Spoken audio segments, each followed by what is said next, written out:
I worked in the telecommunication industry, and I was a fiber optic cable puller, and I breathed in the dust, and that's how I got mesothelioma. I don't feel that it's right that I should have to go through all this stuff because of somebody else's negligence. Well, this guy, he didn't manage to kill me. At least I thought he didn't. But I realized I had serious problems with breathing and I was coughing like a fucking cigarette addict. One morning I stood up, coughed, and blood was on the floor. I was like, well, shit, I should go see my doctor. So I went to the doctor and he did an X-ray of me. And after that he said, well, how should I put this to you? Technically, you're dead. I give you about 3 weeks. Enjoy these 3 weeks of pain in your chest. Then he laughed like a maniac. After that he added, well, I'll tell you how it is.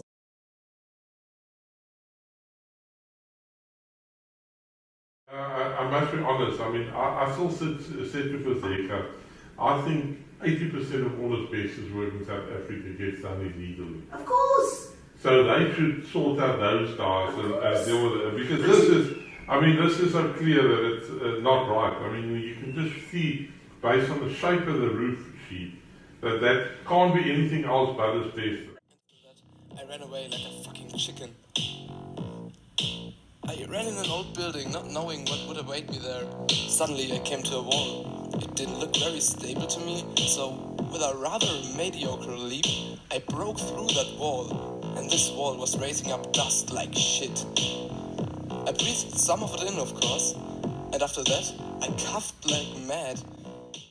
I'm trying to get reports from this other company that took away the debris last time. That was an asbestos company. You're not going to get it, they're probably going to disappear type of thing. Okay, well then what I'm going to do is then we will go to court and we'll take them through the criminal system. About 2010, late 2010, that they want that type of work to be regarded as asbestos demolition work, meaning that an approved inspection authority like ourselves need to come in.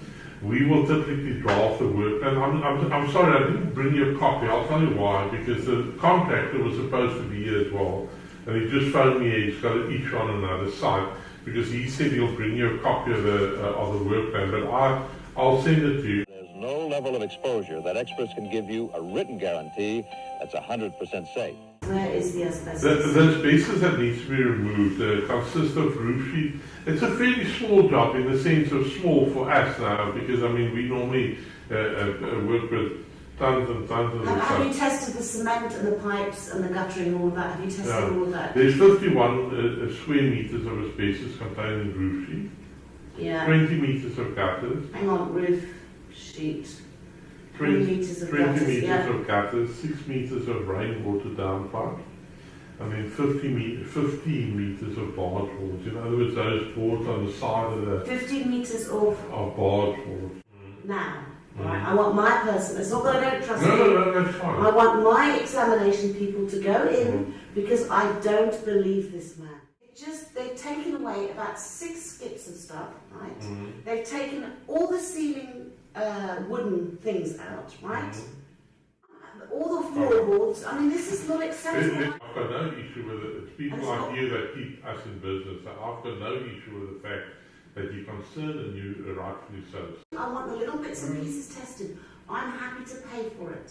And the legislation basically just requires that the work plan be submitted, and the work plan typically talks about the methodology to be followed. Yeah. The physical asbestos work will be done by a company called Fulex Brand. Hello? Hello? Why? What are you doing? Why have I not been notified of a plan? I know, but why? You've got gear on, you guys. I've got nothing. Where's my notification? I don't want to breathe this in. My windows are open. Stop removing this stuff without telling me what you're doing. This stuff kills you. Who's in charge here? Why are you wearing masks like this? Look at me, I'm right next door.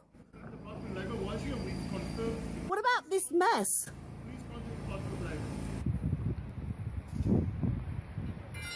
So that's why I wrote it into the work plan that the neighbours need to be informed. Because I mean, the last thing I want is to come back the next day where you say to me, Rudolph, but there's dust lying on my windowsill. Now we need to decontaminate your whole house. That was stupid. I mean, tell the neighbours about it so that a certain, and I talk about they need to be informed to please close the window. My brother said exactly what you've just said.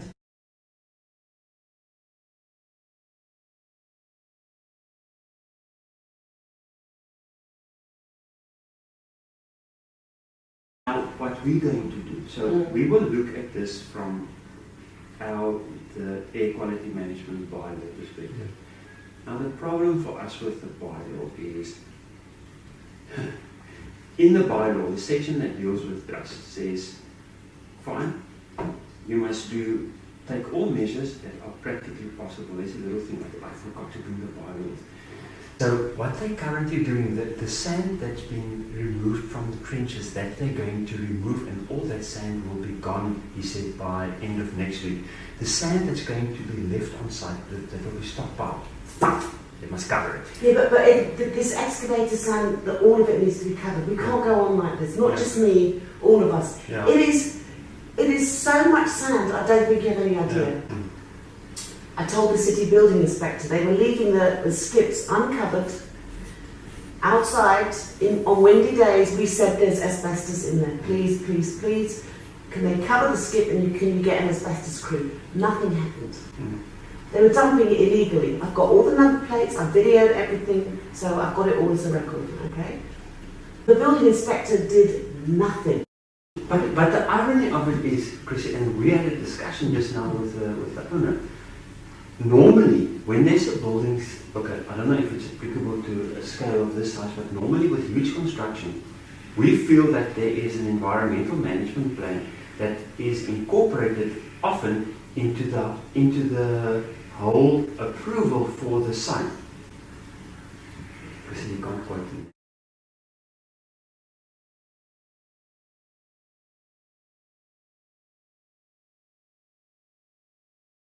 Neither the Department of Labour nor the local authority actually seem to care about anyone except their own pockets.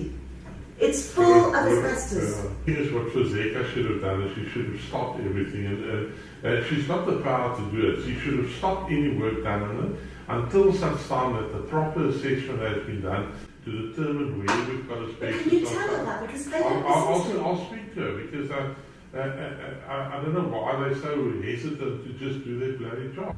Whatever happened to the rights of the labourers, the poor guys that are just working there every day, in and out? It doesn't just cause cancer of the lungs, it causes cancer of the throat, of the colon, of the ovaries. People don't understand, they're not educated enough about it here. Okay? Then they send a digger truck pulverising the stuff, right? No asbestos crew, nothing. All the stuff was flying, the dust was flying into properties down to Camps Bay. So all the stuff that fell into my property, my neighbour's property and the road, I got it analysed. It's full of brown and or blue asbestos, the most dangerous. I tell the city, I tell the Department of Labour, they don't stop. They're dumping it illegally. Again, we've got all of this on video, all of this. I mean, this is just completely wrong. It's not just me and the neighbours, it's the people that, the people that are going to suffer are the domestic workers, the gardeners that are sweeping all this crap up. But to have it in my house is not acceptable. To open my fridge, and there was so much dust on the top of my fridge, it fell into my fridge and onto my food. That's not acceptable. And the dangerous dust is the dust you cannot see, not this plume. Yeah. It's the stuff, it's the fine stuff. And what happens is when you dry sweep, the asbestos rises and it just stays in the air. Chrissy, tell me, the email that you sent to Ian yesterday morning, when I went through it with all the photos, okay, I know that initially your primary concern was with the removal of the asbestos. Yeah, but silicosis is another thing. So, but at the moment, if I understand your correspondence correctly from yesterday morning, was primarily because of the current problem. But also they've got a dwelling there. They've still got parts of the old dwelling, and these guys are hacking at it, banging it. It's asbestos. The old dwelling. The old dwelling is still there. We had a look there just now. No, it's there. Am I right that Yusuf Kader is currently the building inspector for the area? Or I have no idea. It was Stephen Wilkins. This is all the old building. Okay, all of this. Yeah. So I asked samples. I've asked the samples of the soil, right? I've asked the samples around here. Now this was a week ago. Was much more built up.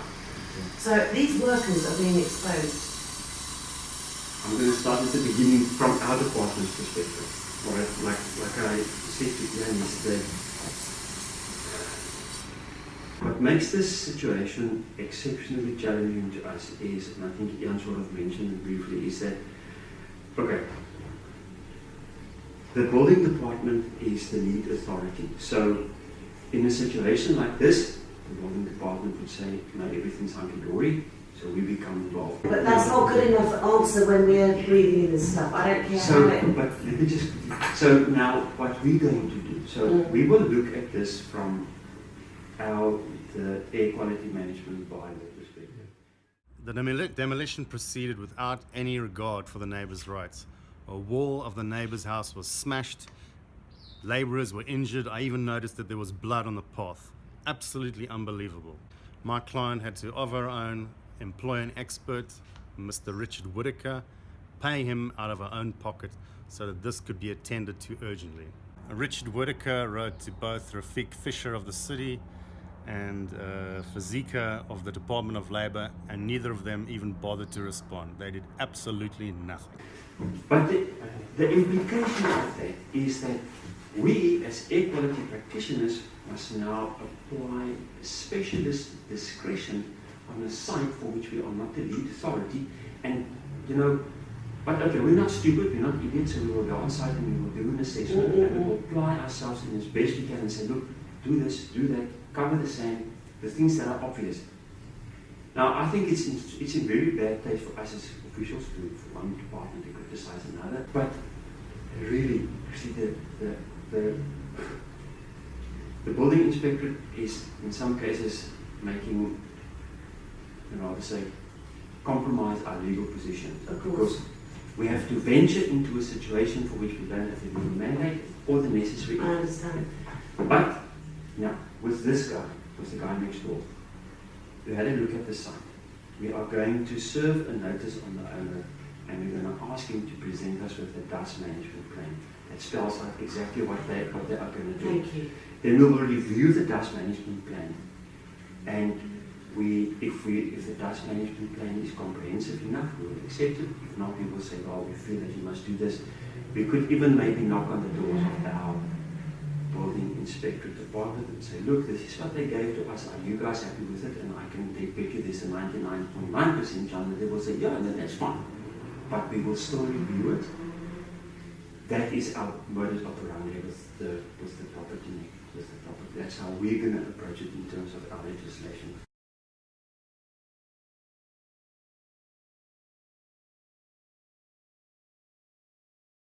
What we're going to do. We are going to serve first Notice of intent. Asking for a dust management Yes. plan. in terms of page, we need to first serve a notice of intent. Okay. Giving in which we're going to ask for a dust management plan. Then they can make a representation why we should serve a notice, should not serve a notice. You know. And then maybe they're going to give us a dust management plan straight away. But it's too late now. And then we afterwards we serve the actual notice. And then after then we serve the notice, then we receive the dust management plan. And am I allowed to see that? Being a neighbour, am I allowed to, or do I have to go through Maya to see that? No, honestly, it's taken me 3 months to get What we'll do once they've given us the dust management plan, I will give you feedback. Instead of giving you the whole plan, I will tell you more or less what's in the plan. If that's okay, I will not. I'll go to Paya if I can't get it, because I think we have a right to know what air we're breathing in, and I think that's a right. What we'll do is we'll bounce it off Ian, Okay. and then see, okay, if we're comfortable with that, then we will forward you the dust management plan with the greatest of pleasure. And I'm not going to cause trouble with it. No, I just want to know what I'm breathing in, and also I want to be able to tell the neighbours here, you know, because we don't know. And they won't reply to any of our correspondence. And it's all very well the city going, functus officio, but you can't just leave us here. I mean, a lot of people, just because we're in Counts Bay doesn't mean to say we're rich. Who wants to run off to court? Thinking of myself when I was driving to the property which on the way here this morning, looking at the photos, and this again you can't quote me. No, I'm not going to. This is actually quite sad, but the sand that you, like for example, under your carpet, that photo that you know, from what I've seen, that's other sites not the exception. It often looks like that, and it doesn't probably say much for how building sites are regulated, if you think about it like that. And again, it boils down to, like you said, what is acceptable and how people work within. What is unreasonable? That amount of dust, when you sweep it, that's very dry sand, okay? And particularly when the building was asbestos. You've seen the amount of silica, which is acceptable in a normal working day. The regulations talk about a reasonable amount of dust. But what exactly is a reasonable amount of dust?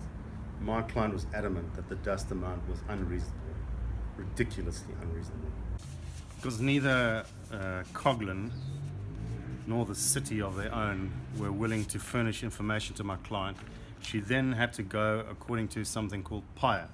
Now, PIRE is all about access to information, that the public has a right to know about certain things. Why the local authority keeps referring to him as Advocate Coghlan.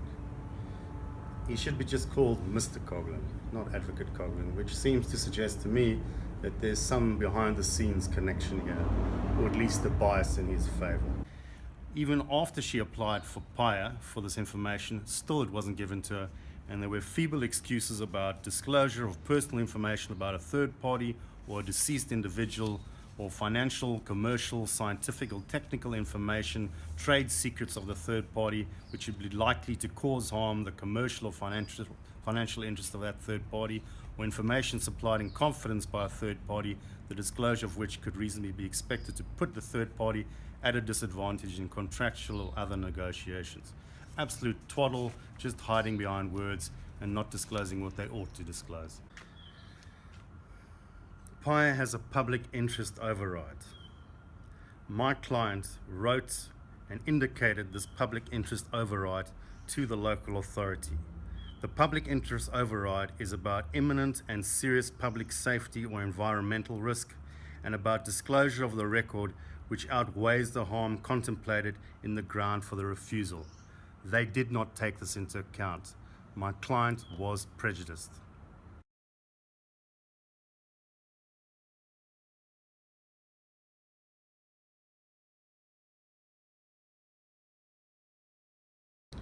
To navigate the red tapes of these departments is close to impossible. When you talk to one department, they say it's the other department's fault. You talk to the other department, they say it's someone else's fault. There's no cohesion here. There's no guideline as to how to do it, and it's basically impossible. You just get absolutely nowhere. You get pushed from pillar to post, which is exactly what has happened to my client. I breathed some of it in, of course, and after that, I coughed like mad. And in this moment, some strange thoughts came in my mind. Asbestos got me down to the ground. Down, asbestos got me down.